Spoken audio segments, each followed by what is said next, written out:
Ben Murphy here with MMORPG.com, and I'm here with Fernando from the Dungeons & Dragons Online Unlimited team. We're going to show you some of the new expansion.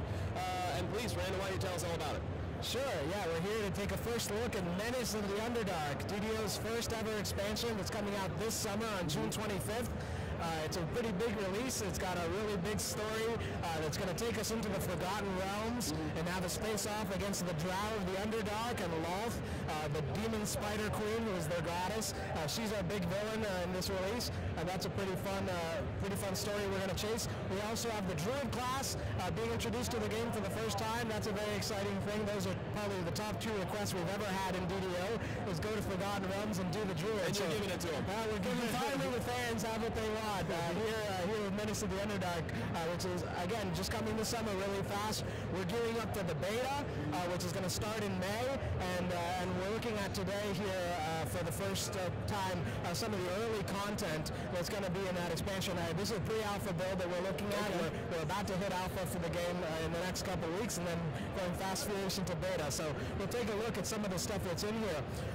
Where we last left things with Update 13, the players had faced off against the Spinner of Shadows. The Spinner of Shadows is the Eberron aspect of Lolth, sort of like Lolth's kid sister in Eberron. And just as we were getting things under control with her, wouldn't you know it, big goddess Lolth breaks in, whips open a portal to the Demonweb, and the Spinner of Shadows went through there with her. Okay. And so after the players finished, they saw this CG trailer that finished out the content of Update 13 and set up the Forgotten Realms stuff. So here, this is the only view the players have looked at so far of the Demonweb. The Demonweb is Lolth's home dimension, so it is like the abyss between universes, right? It's the space between worlds that connect all worlds.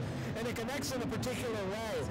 She actually connects through the underworlds of all these different universes. So we were in Kaibo, the underworld of Eberron, where she broke through and created this connection to our dimension for the heroes of Eberron.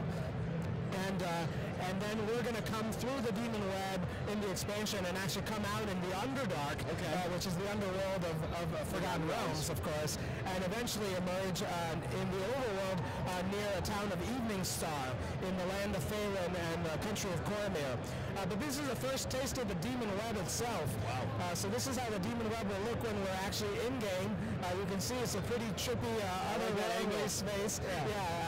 We're fond of that little effect as well that is unique to this space when you're here. So we will fight a few different creatures in here in the Demonweb. We'll experience it as a wilderness and also in some dungeons. And ultimately, if you look off into the distance, this red energy that you see is Lolth's home base.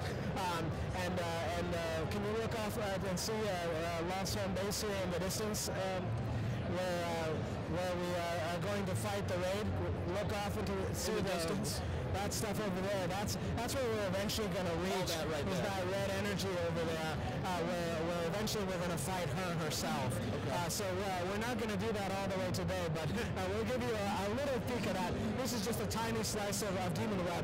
This is totally not done final gameplay, but a little taste of it. Is this the beginning then of the expansion, or is this sort of like part of the way through, or is this where you start off? What we're actually looking at is a slice of something you'll encounter towards the end of the expansion. Okay. But the Demonweb itself is both the beginning and the end of the expansion.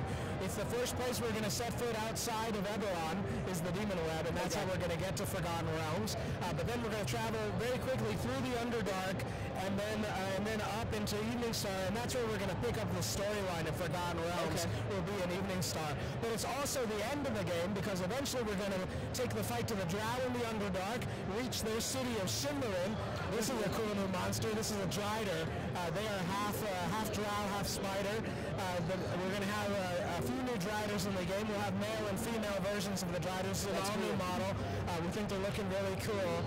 The Driders, this is a form that used to be thought of as a punishment. That's Lolth's backstory. She was cursed into this form. But nowadays it's more of an honor. Now it's thought of as an honor to be like the goddess herself, right? As you can imagine. So she actually turned some of her most powerful allies into this form.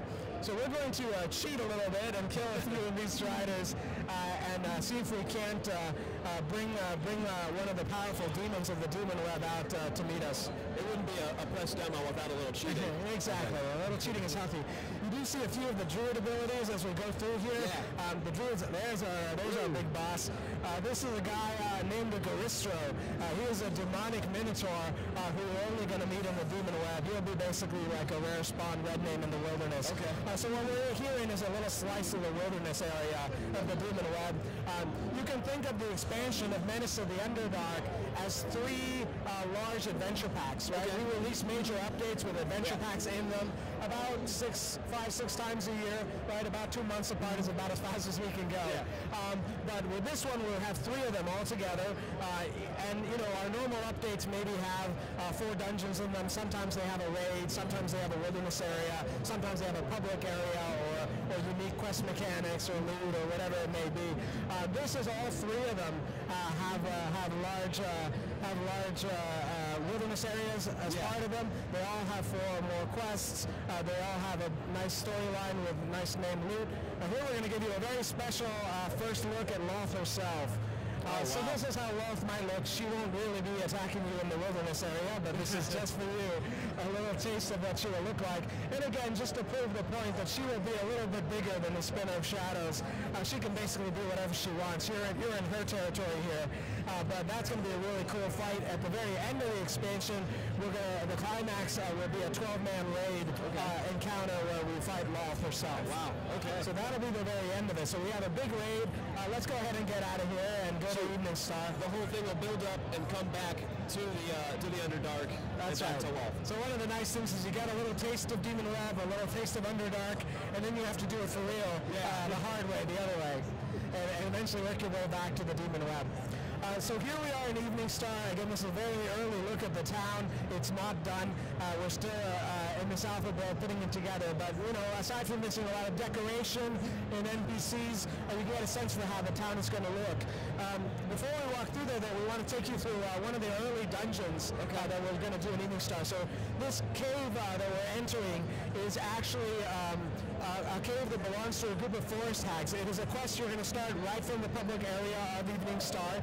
And it's going to be the first quest where you're actually picking up the Forgotten Realms storyline. So we're on our own quest as heroes of Eberron, right? We're trying to save Eberron, figure out what threat Loth and her forces pose to us. That is our greater goal as heroes of Eberron. But when we arrive here, the people of Eveningstar and then the Forgotten Realms have their own problems, right? Their own story. And this town of Eveningstar should be a nice, quiet, rural village. That's what it should be. Next to a nice big forest called the King's Forest. But these days it isn't. These days there's all kinds of trouble going on. And then most of it is sparked by drow parties that are raiding and attacking the good people of Eveningstar, of course. And they're doing it for a reason. And so that's basically what the players will learn in this dungeon. Right, yeah, the storyline, one of the great things is to be able to tell this big story over the course of many dungeons, which is many more than we usually get to do it over. And so in this dungeon, we will encounter these forest hags, and we'll only learn a few things of the main story. What we'll learn here is that the forest hags are in legion with the drow. So normally they are nature creatures and they work with nature, even though they are a bit evil. But in this case they're allied with the drow, and that's because the drow are looking for something. Loth has figured out that she needs something called the thread of the weave. The thread like a strand of the weave. The thread of the weave is essentially a vessel of Mistral's power. Mistral was the ancient goddess of magic. She was the queen of magic here over the Forgotten Realms. Well, she's been absent for a long time. So the throne of magic is vacant, and they are looking for this vessel of her power because they believe it will allow us to become the queen of magic and assume that seat of power. So here we found one of the war wizards. That's one of the factions that we're working with. And the war wizard here basically, again, will tell us a little bit about what they're doing, that the hags have been spying on the people of Eveningstar, and they've been reading their dreams, right? They plug into people's subconscious, and they're reading the shared dream that the people of Eveningstar are having about the thread of the weave. But they haven't figured out yet what the thread of the weave is. They say, they speak kind of in riddles, like the fates. And so they say that the thread of the weave is something that is known to all, but known to none. everybody sees it in their everyday life, but nobody really knows what it is. And that's, again, the first clue of this storyline. The first adventure pack will lead us to finally figure out what the threat of the weave is, and then the later parts of the story, we're trying to protect the threat of the weave from the drow and from Lilith herself. Okay. So that's our big storyline, but this is just the very early setup to it. Yeah. So we're just wandering through some of the dungeon here. I'll give you a little taste of some of the creatures we're seeing. Again, here we're seeing nature-aligned creatures like vine thrashers, will-o-wisps, mudmen. Those are creatures that we're going to fight in here. There's also a lot of nice, fun surprises and things that we're going to throw at the players that won't always be the same. This is an example of a creature that you will encounter from time to time. It looks like a chest until you try to open him. And this is a mimic, of course, one of the fun D&D creatures. We really enjoy this guy because he's really fun how he waddles around and attacks you with his tongue and stuff. When you do manage to kill him, he will throw a spray of gold coins out. So he's just a fun guy, but a great example of how we'll try and keep things fresh for the players and not always working the same. Of course, you should know that by the time you're reaching level 20 in DDO, that there's danger and surprises around the different corners. Oops, oh no. Alright, so let's get out of this dungeon, actually, and we'll show you a little of Eveningstar in the King's Forest. And this is one of the bigger open areas. Yeah, that's right. So in terms of a big outdoor wilderness area, this will be the section of the land of Coromir, and then which is the country, and in the world of Phelan that we're going to be allowed to travel in initially. But one of the fun things is the way we're building it is that we're building it with an open world-like approach with the way that we're building it. So the game is still instanced, right? You still have to click through teleports to go into different zones between public zones and combat zones, for example. But we're building it like an open world so you can see how things are connected together. So here we're walking through town, and beyond this gate is the King's Forest. And the things that are in the King's Forest are actually built out, and you can see the environment even before you go through the gate. And then coming through, you can look back at town and things like that. Oh, very cool. So we're trying to build it with a sense of continuity in the world. And what's even more exciting for us is not even just when we're releasing the Menace of the Underdark, but shortly thereafter we're going to go into an aggressive cadence of live updates, starting with update 14, which will be only about 2 months after Menace of the Underdark. And we're going to keep going every 2 months with really cool new updates that are going to grow the world and the stories of the Forgotten Realms. So for us, it's the start of a new campaign setting. Big new stuff. Yeah, exactly. We are going to keep going after Menace of the Underdark and tell a lot of cool new stories, not just the ones that you're going to experience here with not just Lolth, but more and more. Exactly. We'll eventually grow it. The expansion's all about Lolth's story, but of course there'll be a lot more that we'll be able to share in the updates. Open up the Forgotten Realms, really. Exactly. Of course, she gets us in, to set foot here in this land, and there's so many rich stories and locations and enemies and factions that we can meet for years to come in DDO. How excited was your team when you guys got to be like, wait, we get to do what? We get to do Forgotten Realms now? You can imagine. I mean, we're big D&D fans and big gamers, and we all have a lot of novels or old RPGs that we've played that have a foundation in this setting. So we're very excited, as you can imagine. It's been a long time coming. We've been working on it in a long time, both in the pitch process and everything else. But it's a testament to how well the game is doing. The Wizards of the Coast has allied with us to let us do this story where we're telling the same story they are this year. And then, of course, Warner Brothers greenlit us, growing the team by more than 50%, put a big budget behind this release, a lot of new technology and updates, big story, big art budget.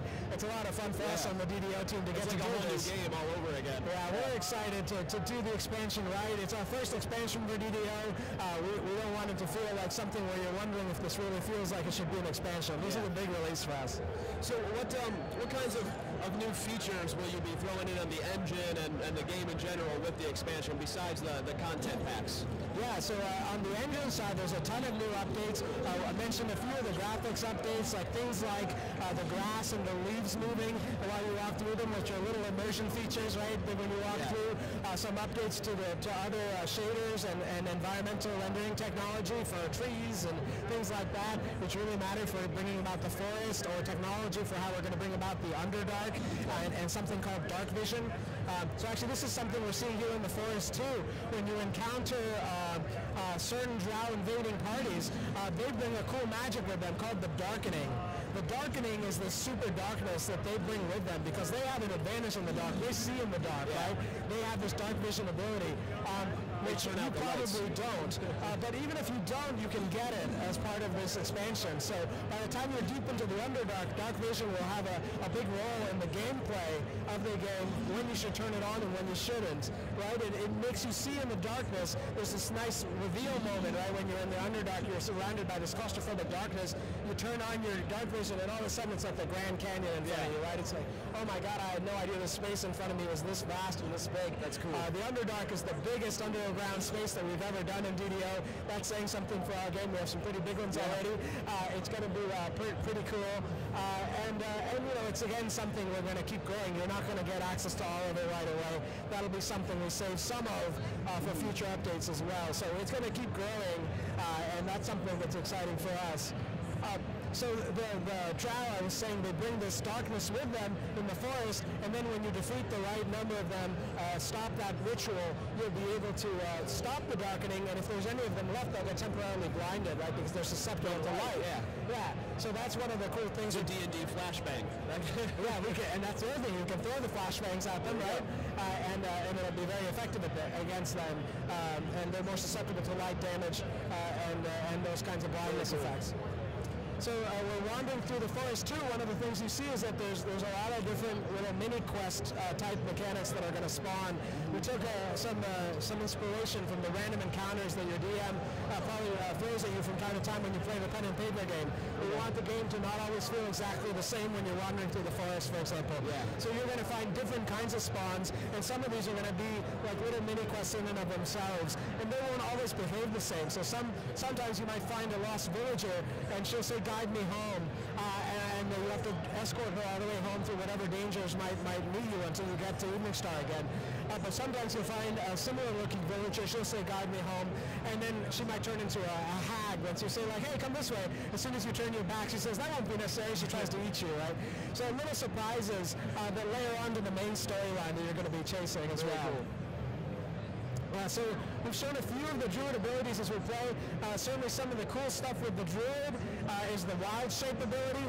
We've shown a little bit of a wolf transformation. We can also turn off this wolf form and go into a winter wolf form, which is like an upgraded version of the wolf that you're going to get at higher levels.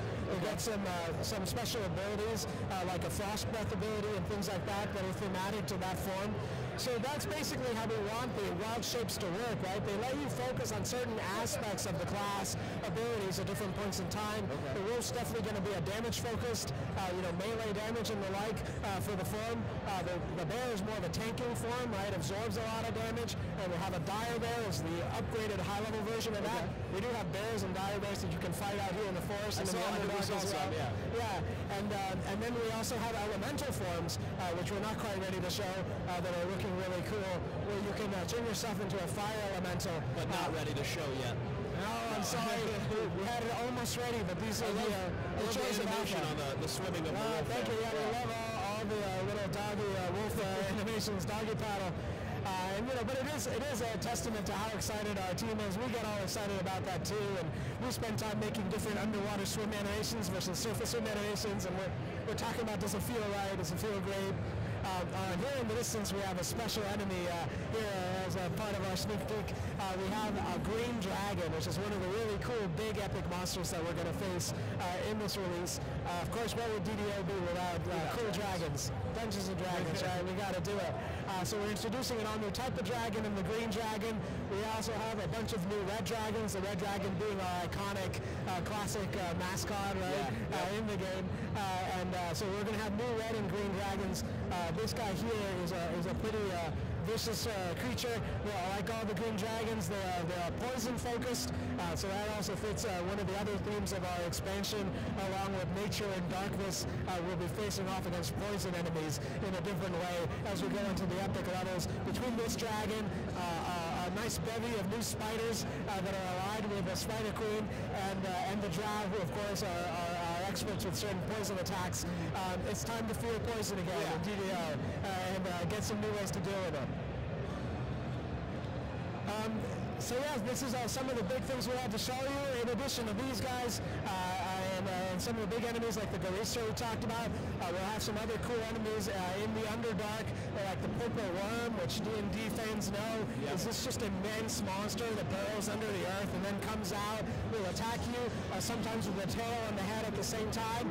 And if you're not careful, he'll swallow you whole. And then there you'll be stuck inside, and unless you or your party members cut yourself out there at some point, you're not going to do much, and you'll be slowly digested. So that's very cool. Yeah, you definitely have to do something about that if you find yourself in that situation. That's cool. So I don't know if there's anything else we can answer for you or tell you about the expansion. Yeah, how about the crafting with this expansion? Is there some additional layers to that being thrown into? Not a big focus on crafting for this expansion, but it is one of the things we're going to get to in the back half of the year. Updates. Okay. So there will be some small updates to the system. I mean, pretty much all the systems are getting some nice updates, and there will be some cool treasure, like treasure-based crafting systems, right? Upgradable treasure sort of things that you'll be able to do. But the main crafting system of the game will only have minor updates in the expansion. And how exactly how do you feel the Druid's coming along in terms of development? Do you feel like it's a fun class? Is everybody on the team actually enjoying playing this guy? Because it looks like, I mean, it's completely different from anything else you guys have done so far. Yeah, it's a really fun class. It's, the pet mechanics are something similar to what we did with the Artificer that the players really liked. You get to customize this wolf pup. He starts like a little baby wolf pup, sort of like the pet that you can get in the game today, and then he will grow to be, a full, fierce, high-level wolf attacking you at your side. So we have that and the wild shape abilities, and then layered on top of that a really great spellbook. They're really powerful class, right? They're not, sometimes you hear the jack of all trades, master of none, being the dig that comes after, but that's not really, I think, how the Druid plays, because they are very versatile, but you also have to at times pick what you're going to focus on, both in terms of the enhancements and feats that you're going to focus on as you level up, but also the different wild shapes that you take at different times are going to enhance or lock out certain abilities. And depending what role you want to play as well, too. Exactly, so you really get to pick. It's very versatile as a class. And the spellbook, not only does it include all these elemental spells that we saw, it also has a very full complement of healing abilities, like the Cleric and the Favored Soul. We get those just a little bit later than those dedicated healing classes, so they're actually quite powerful. They're a very formidable healer and a good soloer that way. Yeah. That makes me happy because I'm a bit of a soloer. And in that's our philosophy in general of the expansion and all our content that we do these days. On normal and casual mode, everything is soloable all the way to the end game. But then on elite or hard, it's up to you if you want to challenge yourself. So that gets really, really hard. We more think of that as party play or small party play for hard. And then of course, epic, elite, and raids. Well, that's the only thing that maybe you'd need a good coordinated party. Well, thank you very much, Fernando. It looks fantastic, and I think I can speak for everybody when I say we can't wait for beta. Well, thank you. That's coming up right in May, not really soon now. We've already got our first selection of people that are going to be invited, and we're building up that list based on the VIPs and the pre-purchases for now. But then there'll be other ways to get into beta. Look at DDO.com, Underdark, in order to see more details soon. You heard that, DDO.com/Underdark. Thank you very much, Fernando. Thank you.